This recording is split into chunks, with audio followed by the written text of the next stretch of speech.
ये सब तो हमें शुरू से पता है। अल्लाह ताला भी तभी मदद करते हैं जब हम खुद चाहें, खुद के लिए कुछ करना, खुद के लिए स्टैंड लेना। जब तक हम अपने अंदर इम्प्रूवमेंट लाने के लिए मेहनत नहीं करेंगे, सिचुएशंस को बेटर बनाने का सोल्यूशन नहीं फाइंड करेंगे, तब तक कुछ नहीं हो सकता। एक्चुअली हमारे अंदर एक खौफ है, एक फियर है। ये सोचते हैं कि कहीं कोई हमारी बात को माइंड ना कर ले, और यही सोचकर हम कभी अपने लिए स्टैंड नहीं ले पाते। इसी वजह से हमारा सेल्फ कॉन्फिडेंस लो हो जाता है और जिसकी वजह से लोग हमारी वैल्यू नहीं करते। So let's get started. अस्सलामुअलैकुम एवरीवन, वेलकम बैक अगेन। आज का व्लॉग हमेशा की तरह मैंने अर्ली मॉर्निंग से ही शुरू कर लिया है और मैं बच्चों के लिए यहाँ बना रही हूँ लंच। इसके बाद मैं बच्चों को स्कूल ड्रॉप करके आऊँगी। साथ के साथ आप मेरी थोड़ी सी मॉर्निंग रूटीन भी देखेंगे। आज का टॉपिक बहुत ही ज़बरदस्त है, इसलिए आपने वीडियो को एंड तक लाजमी देखना है। और अगर आप मेरे चैनल पर नए हैं तो चैनल को सब्सक्राइब लाजमी कर लीजिएगा। साथ के साथ बेल आइकन को भी प्रेस कर लें ताकि नए आने वाली वीडियो की नोटिफिकेशन आप तक आसानी से मिल जाए। So without any further delay अपने टॉपिक पे बात करते हैं। कई बार लाइफ में सिचुएशन ऐसी हो जाती है कि कोई हमारी बात ही नहीं समझता या फिर हम अपना पॉइंट ऑफ व्यू किसी को समझा ही नहीं पा रहे होते। तो ऐसी सिचुएशन में अपना पॉइंट ऑफ व्यू स्ट्रांगली किसी के साथ शेयर करना, अपनी बाउंड्रीज सेट करना, अपने अंदर हिम्मत लेके आना कि हम अपनी सेल्फ ग्रोथ के लिए, अपनी इम्प्रूवमेंट के लिए, अपनी क्वालिटी ऑफ लाइफ को बेहतर बनाने के लिए कुछ कर सकें, इसको बोलते हैं खुद के लिए स्टैंड लेना। और आई थिंक ये एक ऐसा स्किल है जो कि सबके लिए सीखना बहुत ही ज़रूरी है।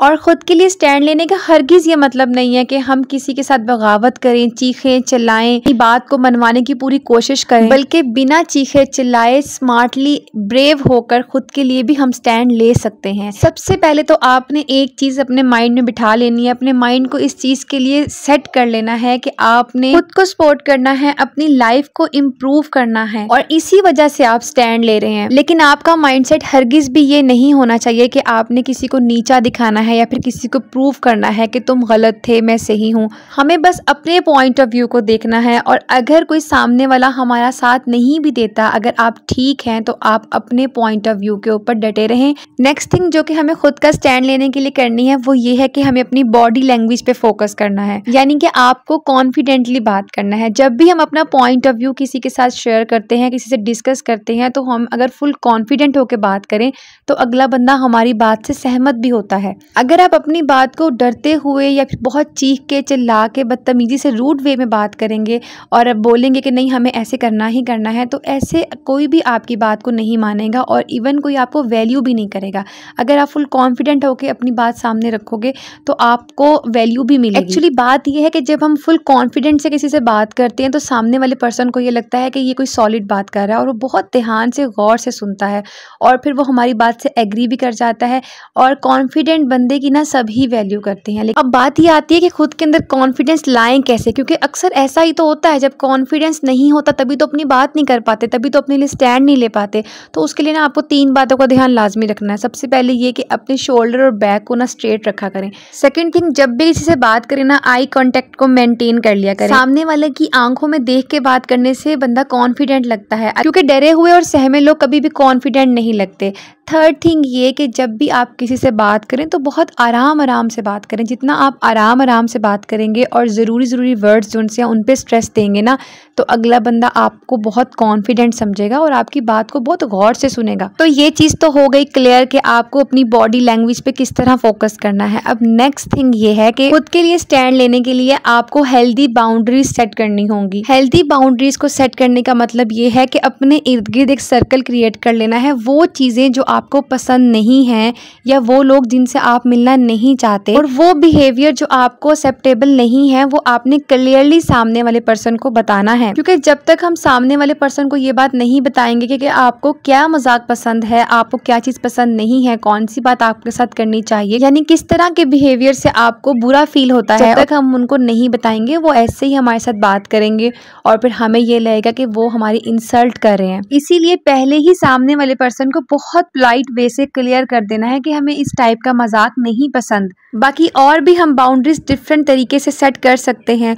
कुछ जगह ऐसी होती हैं जहाँ पर हम जाना नहीं पसंद करते, कुछ इनविटेशन ऐसे होते हैं जहाँ हमें नहीं दिल करता जाने का, या कुछ ऐसे काम होते हैं जो हमारा करने को नहीं दिल कर रहा होता, किसी से मिलने को नहीं दिल कर रहा होता, तो हम उस चीज़ के लिए ना कह सकते हैं।